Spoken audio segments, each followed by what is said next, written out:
Hello everyone, I hope you all are well. In this video, I'd like to talk to you about a very interesting grammar, and this grammar is about tag question. And I think you all have heard about this tag question, and not only in grammar, we use these tags frequently in our conversations. So we'd like to start from the definition. And before that, I'd like to mention the importance of tag questions for the students of SSC examination in Bangladesh. You know, the students are really struggling to understand, to learn this grammar from a whole bunch of sources, but they're not getting things right in some way. So I'm here to help them out, giving the authentic authentic source of information, and I'm very happy to provide all of my lecture sheets with you. So I would like to start from the very basic things of the tag questions, and I would like to make you understand especially what does it mean by a tag question. The definition of tag question is over here, and I have written down this thing. This is used frequently in a conversation to verify a statement. So I think you have heard it, because these are really frequent in our conversation when we're about to understand something, when we're about to verify and judge whether that was right or not. Then we use tag questions in our sentences. So this is the thing. It's like, I have done my duty, haven't I? You have gone there, haven't you? When we say like, haven't you, this is a short question, and this is known as tag question. So I'd like to talk about the very basic things of the tag questions to form it clearly. We'll have to understand first the short forms of auxiliary verbs, because this is really important to form the structure of the tag question and use it in our sentences. So what are auxiliary verbs? Auxiliary verbs are those verbs which are known as the helping verbs, which helps the main verb, you know. So what are those auxiliary verbs, and what type of short forms we'll have to learn? The short form of these auxiliary verbs are like, in this section, is equal to isn't. When we do the not contraction of is, then we get isn't. So isn't is equal is. When we just use the positive form of the auxiliary verb, then it is. When we're about to make the not contraction of that auxiliary verb, then it will be isn't. And absolutely similar to that, are is equal to aren't. Was is gonna be wasn't. Where is gonna be weren't. Have is gonna be haven't. Has is gonna be hasn't. Had is gonna be hadn't. We need to use those things in our rules and in our grammar, in our answers. So we'll have to understand the both of the forms clearly. Do is gonna be don't. Does is gonna be doesn't. Did is gonna be didn't. May is gonna be mayn't. Might is gonna be mightn't. Must is gonna be mustn't. Dare is gonna be daren't. Ought is gonna be oughtn't. Am is gonna be aren't. So we'll have to remember it clearly that am, this auxiliary verb, is gonna be over here like aren't. It's not gonna be amn't, you know. And there is another way to do ain't. All right, you can also write ain't. Can is gonna be can't. Shall is gonna be shan't. We'll have to remember one thing over here. For this thing, can't, we can't write double n over here. We'll have to just use one n.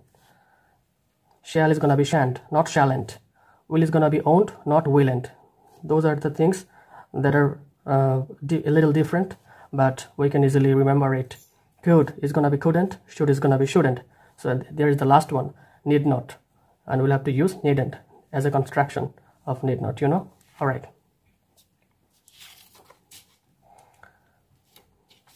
So here I'd like to show you the structure of the tag question over here. Auxiliary verb, and with that auxiliary verb we'll have to use not contraction of that auxiliary verb plus pronoun and subjective case of that pronoun. We'll have to understand the thing over here. We'll have to use the subjective case of the pronoun. We know the pronouns are like I, we, you, he, she, they, and it. So these are the pronouns, you know. These are the subjective case of the pronouns. So we'll have to use those in our structure. And there is another structure that we might need to use, which is auxiliary verb plus pronouns, subjective case plus interrogation mark. But we are not using the not contraction over here with this auxiliary verb in the other structure of the tag question. So both of these structures are used in sentences. So I'd like to take a look at the rule first. So here is rule number 1. Let's go for it. For assertive sentences, positive statement is equal to negative tag. That means positive statements will make us think for the negative tag over here. Just for an example, I apostrophe D, I'd finished my work, hadn't I? So how did you do this? We have to choose, we have to find out the auxiliary verb from this positive statement. All of these statements are positive statements. That's why I have already mentioned these things. Like for assertive statements, positive statements is going to make us think about the negative tag. So how to think about the negative tag of this sentence?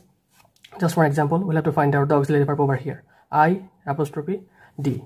So it means I had, means I had. All right. So I had finished my work. It will be hadn't, because we got had over here. So we had to make the not contraction of had.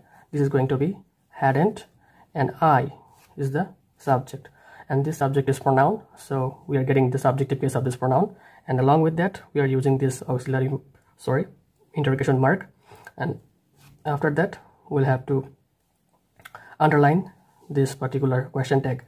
So this is the rule. Then the second thing, physics is my favorite subject. In this statement, we'll have to find out the auxiliary verb first. This is the auxiliary verb, and with this auxiliary verb, we are making the not contraction of it, isn't, and for the pronoun of this subject, physics, we can use it because it's a subject. So we'll have to select it as a pronoun of this noun. All right. So we ought to love our country is our third sentence. In this sentence, we got our auxiliary verb, which is ought, and with this auxiliary verb, we'll have to make the not contraction of this thing, oughtn't, and here is the pronoun we, oughtn't we.